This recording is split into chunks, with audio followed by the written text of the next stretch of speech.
नमस्कार, फाइनेंशियल बकवास में आपका स्वागत है।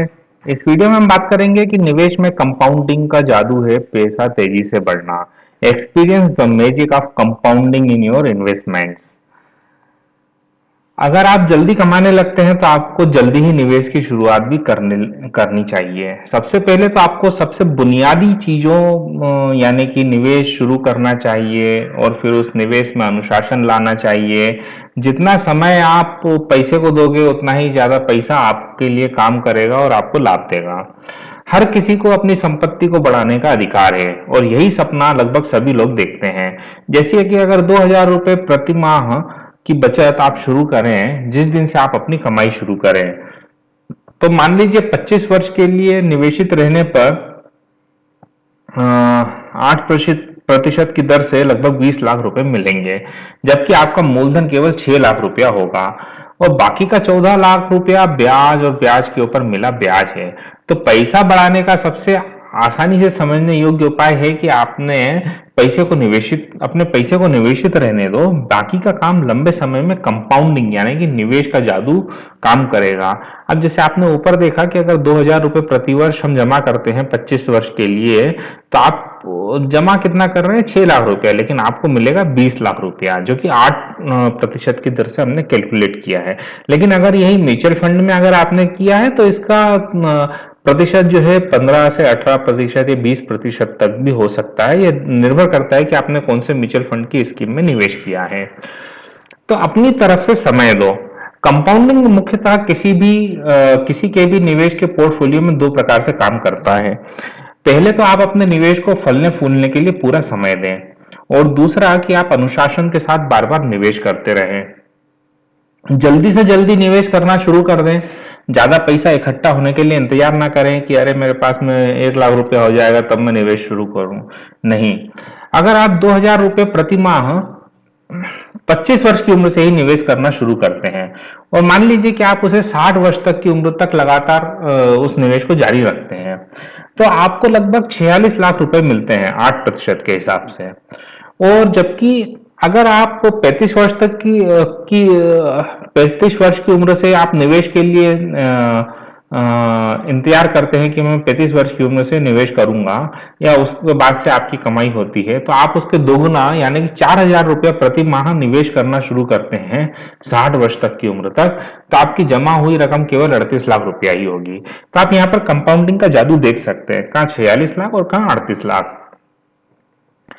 शुरू से ही सेवानिवृत्ति वाले निवेश उत्पादों में निवेश जारी रखें जहां भी करना जरूरी होता है, यानी कि अनिवार्य है, मैंडेटरी है। ईपीएफ और एनपीएस के बारे में हम बात कर रहे हैं। तो इसमें आपके नियोक्ता भी राशि मिलाते ही हैं और सीधा पैसा आपकी सैलरी में से ही कट जाता है, तो आपको किसी प्रकार का आलस करने का कोई मौका ही नहीं मिलता है। इस प्रकार अपने आप ही निवेश में अनुशासन बन जाता है। फिर अधिकतर निवेश छोटी रकम के लिए किए जा सकते हैं, भले ही वो म्यूचुअल फंड हो या फिर सरकारी गारंटीड उत्पाद यानी कि एनपीएस, पीपीएफ, पोस्ट ऑफिस की स्कीम या फिर शेयर बाजार में भी निवेश किया जा सकता है। सबसे पहले तो आप अपने निवेश पर कितना जोखिम ले सकते हैं यह आपको समझना जरूरी है और साथ ही यह भी समझना जरूरी है कि आपके निवेश की तरलता कितनी है, यानी कि लिक्विडिटी कितनी है। जब आपको जरूरत पड़े तो आपको कितनी रकम कितनी जल्दी मिल सकती है। यह सब समझने के बाद आप प्रति माह अनुशासित होकर निवेश करना शुरू कर दें। इसके लिए निवेश के पहले की सारी जरूरी चीजों को कर लें, जैसा हमने पिछले वीडियो में बताया है कि यानी कि 4 जरूरी चीजें: पैन नंबर, बैंक खाता, केवाईसी, डीमेट खाता। तो इससे आप ये सुनिश्चित कर सकते हैं कि कोई भी अड़चन आपको निवेश करने में नहीं आ सकती है। आप आपके निवेश को अपना काम करने दो। तो जो भी आपने निवेश किया है उसको अपना काम करने दीजिए। सबसे पहले तो साफ तौर पर अपने लंबे समय के लक्ष्यों को निर्धारित कर लें, जिससे कि आपको पता चल जाए कि इस रकम को आप बीच में किसी और काम के लिए निकालने वाले नहीं हैं।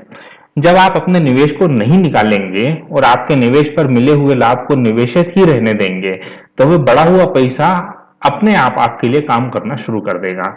इस प्रकार से यह चक्र हमेशा ही चलता रहेगा जब तक कि आप निवेश करते रहेंगे और आपका छोटा निवेश समय के साथ बहुत बड़ा हो जाएगा। समय के साथ आपकी निवेश राशि जो कि आप हर माह निवेश कर रहे हैं जब आपकी निवेश अवधि खत्म होगी, आपकी रकम निवेशित की गई रकम से बहुत ज्यादा हो चुकी होगी।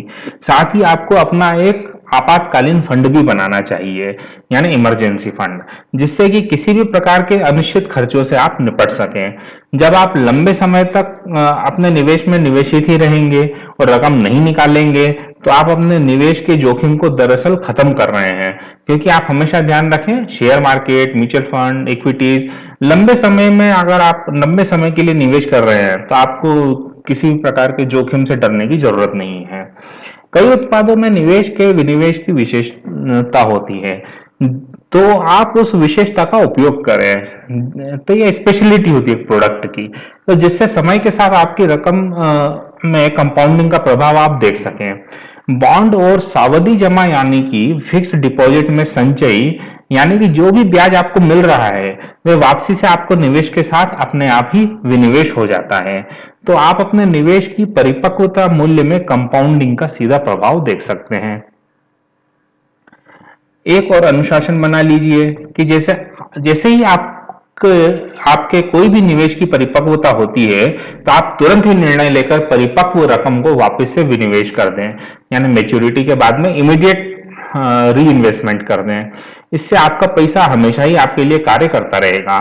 अगर आप म्यूचुअल फंड में निवेश करते हैं, तो ध्यान रखें कि हमेशा ही ग्रोथ ऑप्शन या फिर डिविडेंड री इन्वेस्टमेंट ऑप्शन को चुनें और डायरेक्ट वाले में लें, तो आपको जो लाभ है वो हमेशा ही अपने आप विनिवेश होते रहे।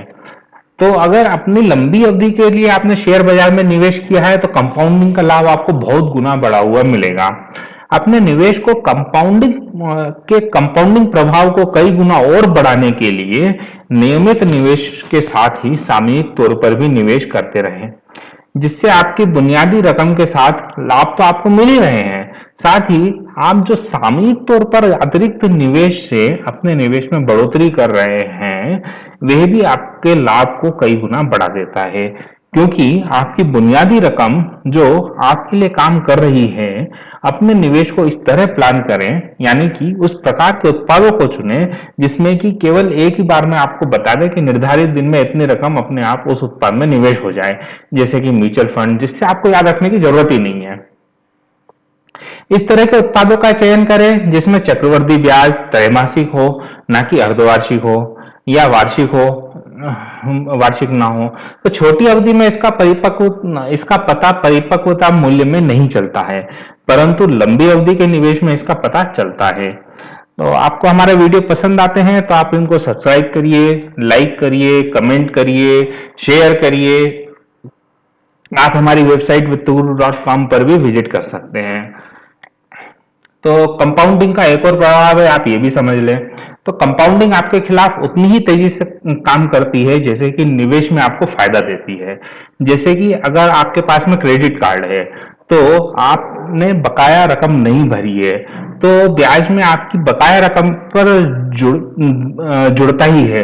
तो साथ ही हर महीने का ब्याज के ऊपर भी ब्याज ही कंपाउंडिंग होता है। तो ध्यान रखें कि सबसे पहले तो आपको अपने इस प्रकार के ऋण चुका देने चाहिए जिसकी ब्याज दर बहुत ही ज्यादा है, क्योंकि आपको निवेश पर ब्याज कम मिल रहा है, परंतु ऋण पर आप ब्याज बहुत ज्यादा चुका रहे हैं। तो हम तो केवल आपको यहाँ कंपाउंडिंग के प्रभाव और लाभ के बारे में ही समझा रहे हैं, परंतु जब आप अपने इस प्रकार से निवेश करेंगे तभी आप इसके प्रभाव को समझ पाएंगे। क्योंकि कंपाउंडिंग के लाभ कुछ दिनों में नहीं दिखते हैं, यानी 1 या 2 साल में भी नहीं देख पाएंगे, परंतु जब आप कंपाउंडिंग को अपने निवेश रणनीति का हिस्सा बनाएंगे तो आप इनको लंबे समय में जरूर देख पाएंगे। तो इसलिए कंपाउंडिंग को आप अपने निवेश रणनीति का अहम हिस्सा जरूर बनाइए। धन्यवाद।